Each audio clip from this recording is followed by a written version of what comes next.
नमस्कार, आदाब, अस्सलाम वालेकुम। मैं आप सबका मेज़बान हकीम मोहम्मद उबैदुर रहमान रहमानी आयुर्वेदा में आप सभी का स्वागत करता हूं। दोस्तों, जैसा कि आप सभी को पता है कि मैं रहमानी आयुर्वेदा यूट्यूब चैनल में आप सभी को जड़ी बूटियों के बारे में बताते रहता हूं कि कौन सी जड़ी बूटी किस बीमारी के लिए काम आता है, कौन सी जड़ी बूटी को कैसे इस्तेमाल करना है, किन किन बीमारियों को आप घर बैठे ठीक कर सकते हैं। ये सारी चीज़ें मैं इस चैनल में बताते रहता हूँ। तो अगर आप भी इंटरेस्टेड हैं, जानना चाहते हैं कि बीमारियों को कैसे जड़ से ठीक कर सकते हैं, तो आप हमारे चैनल को रहमानी आयुर्वेदा को सब्सक्राइब कर सकते हैं।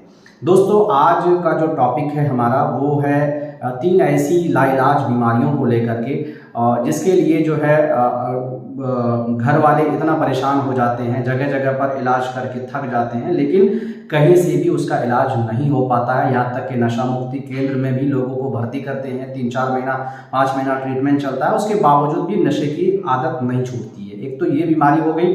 दूसरी बीमारी है दोस्तों एडिमा की बीमारी, जिसमें स्वेलिंग होता है। पैर, इंसान का पैर जो है फूल जाता है, एक ही पैर ये इस कदर फूल जाता है कि चलना फिरना मुश्किल हो जाए। ये आप साइज देख रहे हैं, इस साइज का फूल जाता है, फिर इंसान का चलना फिरना बहुत ही मुश्किल हो जाता है। और मुझे नहीं लगता है, मेरी जानकारी के हिसाब से, कि आज तक इस बीमारी का यानी कि एडिमा का भी कम्प्लीटली जड़ से इलाज एलोपैथिक में है। लेकिन आयुर्वेदिक में हमने कई पेशेंट्स के ऊपर ये दवाई का इस्तेमाल किया है, तो अल्हम्दुलिल्लाह मुझे बहुत रिजल्ट मिला है। कुछ ही दिनों में जो पैर का स्वेलिंग है, जो सूजन है, वो धीरे धीरे से गायब होते होते 6-7 महीने में पूरी तरह से गायब हो गया है।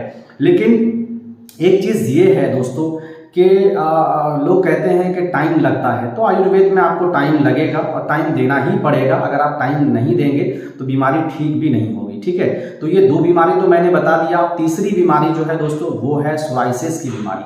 अब सोराइसिस की बीमारी कैसे होती है, तो ये तो आपको, क्योंकि हम लोग हकीम हैं, बस हम लोग इलाज आपका पूरी तरह से जड़ से ख़त्म कर सकते हैं। किस कारण से होता है, नहीं होता है, ये तो एग्जैक्ट मतलब जो सही चीज़ है वो आपका ईश्वर ही बता सकता है। कभी कभी ऐसा होता है कि बंजर जमीन से भी घास उगने लगते हैं। आपने सुना होगा कि बंजर जमीन कभी घास नहीं उगाती, यानी कि सूखी हुई जमीन जहाँ पे कुछ उगता ही नहीं है, लेकिन ऐसी जमीन में भी घास उग जाता है। तो आप बताइए किस कारण से होगा, साइंस कैसे उसको तहकीकात कर सकता है। आपने कभी कभी देखा होगा कि आज तक के जब भी जो भी पेड़ पौधा जंगल झाड़ होता है वो मिट्टी में ही उगता है। कहीं आप टाइल्स मार्बल बिछा दीजिए, आप ये उम्मीद करेंगे कि वहाँ पे पेड़ पौधा मतलब जो है उगेगा टाइल्स के ऊपर में? नहीं ना। लेकिन आपने कई ऐसे पुराने मकान को देखे होंगे जहाँ पे जो है ये पेड़ पौधे जो है उग जाते हैं, समझ रहे हैं। और आप कहेंगे कि नहीं, वो तो भी ईंट से बनाया गया है और ईंट का जब काफ़ी साल हो जाता है तो मिट्टी में तब्दील हो जाता है। लेकिन एक चीज़ ये भी ज़रूरी है, ठीक है आपकी बात मान लेते हैं, लेकिन एक चीज़ ये भी ज़रूरी है कि किसी भी पेड़ पौधे को, जंगल झाड़ को एक नमी बहुत ज़रूरी है। लेकिन उसको नमी कहाँ से मिल रहा है, उसको तो कोई नमी मिल नहीं रहा है। तो ये खुदा की कुदरत है, ये ईश्वर का कृपा होता है, ये ईश्वर ही सारी चीज़ें मतलब जो है जान सकता है। ठीक है, हम लोग नहीं जान सकते। लेकिन एक चीज़ है कि सोराइसिस की बीमारी जो है ऐसी है जो आपके शरीर में कहीं भी हो सकता है। वो खुजलाहट टाइप का होता है, ठीक है, और सपसपी होता है उसमें। सपसपी अगर जो लोग नहीं समझते हैं तो वो आसानी से इसको ऐसे समझ सकते हैं कि जैसे इंसान सेक्स करता है तो सेक्स के टाइम में जो मज़ा या फीलिंग आती है ना, उस टाइप की फीलिंग उसको खुजलाने में होती है। जब आप खुजाएंगे तो उस टाइप की फीलिंग होगी, भले वो वहाँ से ब्लड निकले, मवाद निकले, कुछ भी निकले, लेकिन आपको फील अच्छा लगेगा, खुजाने का मन करेगा, मतलब आप समझ लीजिए। ठीक है, और उस नाखून से आप जहाँ जहाँ भी खुजाएंगे वहाँ भी ये सोराइसिस के जो लक्षण है वो पहुँच सकते हैं। ठीक है, तो बेहतर है कि उसको खुजाएं नहीं। अगर बहुत ज़्यादा ही खुजलीपन हो रहा है तो आप जहाँ भी है उसको हाथ से सहला दें, बस सहला दें, और उसमें जो भी आपका टीप वगैरह है वो लगा सकते हैं। या तो जड़ से आप खत्म करना चाहते हैं तो हमारी जो ये दवाई है, इस दवाई का इस्तेमाल कर सकते हैं। तो दवाई क्या है दोस्तों? दवाई ये है कि एक जड़ी बूटी आती है।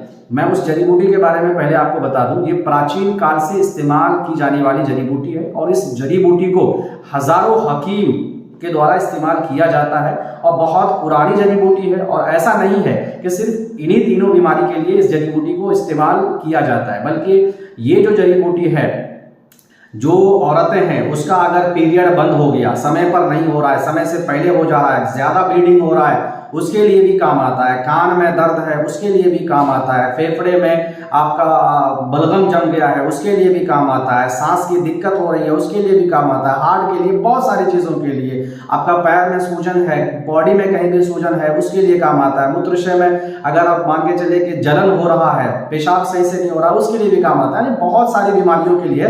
लेकिन आज जो हम आपको बताएंगे वो सिर्फ 3 ही बीमारी के बारे में बताएंगे। एक तो एडिमा की बीमारी, दूसरा सोराइसिस की बीमारी और तीसरा जो है नशा। नशे की लत आज ऐसी लगी है युवाओं के अंदर, युवाओं को ऐसी नशे की लत लगी है कि कोई भी युवा बचा हुआ नहीं है। कोई अफीम का नशा कर रहा है, कोई गांजा का, कोई चर्स का, कोई हीरोइन का, क्या क्या चीजें जो आती है नशे की, उन नशों में धुत है। आज युवा पीढ़ी जो है ना पूरी तरह से नशे में धुत है, पता नहीं क्या है, क्या चल रहा है, ठीक है। तो जिनके परिवार भी अगर परेशान हो चुके हैं, ठीक है, तो ये वो जड़ी बूटी है, अगर आपको फायदा नहीं मिलता है तो मैं दावे के साथ कहता हूं मेरी मूछें उखाड़ लेना आप लोग। ये ऐसी जड़ी बूटी है जो नशे को पूरी तरह से खत्म कर सकती है, ठीक है। और इस जड़ी बूटी का नाम है सगवानी, दूसरा नाम है, कॉमन नाम जो हिंदी में कहा जाता है, दूसरा नाम है कुटुक। आप ये 2 नाम आप याद रखिएगा। ये जड़ी बूटी जल्दी मिलती नहीं है, वैसे तो रोड के किनारे वगैरह पे मिल जाएगी, और ये 12 महीने उगने वाली जड़ी बूटी है, ठीक है। और आप इसको पहचान कैसे करेंगे, जब इसके पत्ते को तोड़ेंगे या उसके फल लंबे लंबे होते हैं, मैं आपको स्क्रीन पे दे दूंगा, वो आप देख लीजिएगा, ठीक है। तो वो फल अगर तोड़ेंगे तो उसमें दूध जैसा निकलेगा, इतना प्योर के जैसे भैंस या गाय का जो दूध होता है ना, बकरी का, वो दूध भी इसके सामने में फेल है। ये मैं पहचान बता दे रहा हूं, ठीक है। अब ये करना क्या है, ये आपको जड़ के साथ में उखाड़ लेना है, क्योंकि इसके जड़ से लेकर के पत्ते, तने, टहनी, जितने भी चीजें हैं सब के सब जो है ये काम की चीजें हैं, सब के सब बीमारी को दूर करने वाली चीज है, ठीक है। तो ये ले लेना। लेने के बाद जो है इसको करना क्या है, करना ये है कि अगर आप एडिमा की बीमारी के लिए, नहीं कि पैर में जो सूजन वगैरह होता है, ये इस तरह का जो फूल जाता है, उसमें क्या करना है आपको, उसमें करना ये होगा कि शहद के साथ में, ठीक है, शहद के साथ में उसको चटनी की तरह लेप बनाएं, और लेप बनाने के बाद जो है इसको अच्छी तरीके से पूरे पैर में जहां तक सूजन है उसको लेप दें, ठीक है, लेप दें। और इसको 2 टाइम पाउडर बना करके आप इस्तेमाल कर सकते हैं, क्या, इसकी जड़ का पाउडर बना के इस्तेमाल कर सकते हैं, और लेप जो है आप वो लगा सकते हैं, ठीक है, बराबर मात्रा में, मतलब पीस करके उसका इस्तेमाल करेंगे सुबह और शाम, ठीक है। और नशे के लिए क्या करना है, नशे के लिए दोस्तों आपको इस जड़ी बूटी के जड़ को लेना है, ठीक है, इस जड़ी बूटी के जड़ को लेना है और इसके फल को लेना है। ये दोनों चीजें आपको ठंडे में सुखा करके इसको अच्छे से पाउडर बना लेंगे, और पाउडर बनाने के बाद जो है दोस्तों इसको क्या करेंगे कि पाउडर बनाने के बाद इसको पुड़िया में रख करके वो थोड़ा थोड़ा करके जो है ना, ये सौंफ के साथ में, सौंफ हो या इलायची हो या आपका मान के चलिए कि जैसे कुछ लोग दालचीनी वगैरह भी खाते, अजवाइन वगैरह खाते हैं, तो अजवाइन के साथ में, ठीक है, इसको चिबाते रहेंगे दिन भर। उसको दे दीजिए आप किसी चीज में पैक करके, छोटा सा खैनी वगैरह के टाइप का जो डब्बा आता है उसमें पैक करके दे दीजिए। वो थोड़ा पाउडर, उसमें अजवाइन और उसमें सौंफ, ये चीजें मिला करके उसको धीरे धीरे वो खाते रहेंगे। अगर वो स्वादिष्ट के हिसाब से लेना चाहेंगे तो उसमें जो है व्हाइट जो मिश्री होती है, दाने दाने वाली जो धागे वाली मिश्री होती है, वो भी उसमें मिला सकते हैं आप, ठीक है, ताकि उसको अच्छा लगे। तो इस तरीके से अगर वो 2-2.5 महीना इस्तेमाल करते हैं ना, तो इंशाअल्लाह ये चीज़ गारंटी के साथ मैं कहता हूं कि नशे का कितना भी आदी हो, कितना भी नशे में धुत रहता हो, कितना भी नशेड़ी आदमी हो, गंजेड़ी आदमी हो, नशे की लत पूरी तरह से छूट जाएगी। ये मैं दावे के साथ आपको कह रहा हूं। और तीसरी बीमारी जो सोराइसिस है, सोराइसिस के लिए भी आपको देखिए वीडियो लंबी हो सकती है, और लंबी हो भी गई है, मैं नहीं चाहता था लेकिन लंबी हो गई है। तीसरी जो सोराइसिस की बीमारी है, सोराइसिस की बीमारी के लिए भी आप इसके जो जड़ हैं और इसके जो फल हैं और इसके पत्ते हैं उसको अच्छे से जो है सुखा लेंगे, और सुखाने के बाद जो है दोस्तों इसके साथ में, ठीक है, कुछ जड़ी बूटियों का हम नाम आपको बता देते हैं, वो आप मिला लीजिएगा।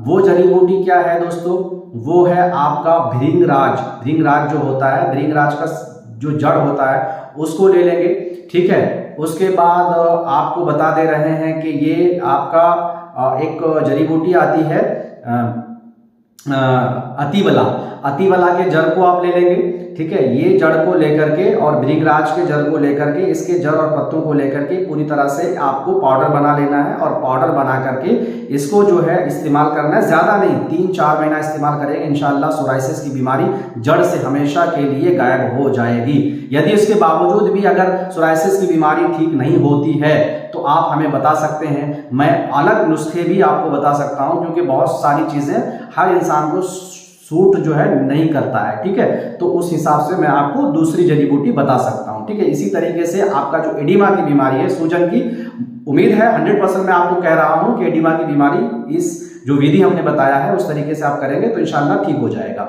और सेम ऐसे ही नशे की जो बीमारी है, नशे की लत लगा हुआ है, जो मैंने तरीका बताया है उस तरीके का इस्तेमाल करके आप नशे से हमेशा के लिए छुटकारा पा सकते हैं। लेकिन उसके बावजूद भी अगर नशा नहीं छोड़ता है तो फिर जो है उसके लिए मैं अलग जड़ी बूटी भी आपको बताऊंगा, मैं अगली वीडियो में आपको बताऊंगा। आप मुझे कमेंट कर दीजिएगा, क्योंकि हर चीज हर इंसान को सूट नहीं करता, ये चीज आप याद रखिएगा। तो अगर नहीं होता है ऐसा, आप अपने से कर रहे हैं, अगर ऐसा नहीं होता है तो आप मुझे कमेंट कीजिएगा, मैं उसके लिए अलग से वीडियो फिर से लेकर के आऊंगा।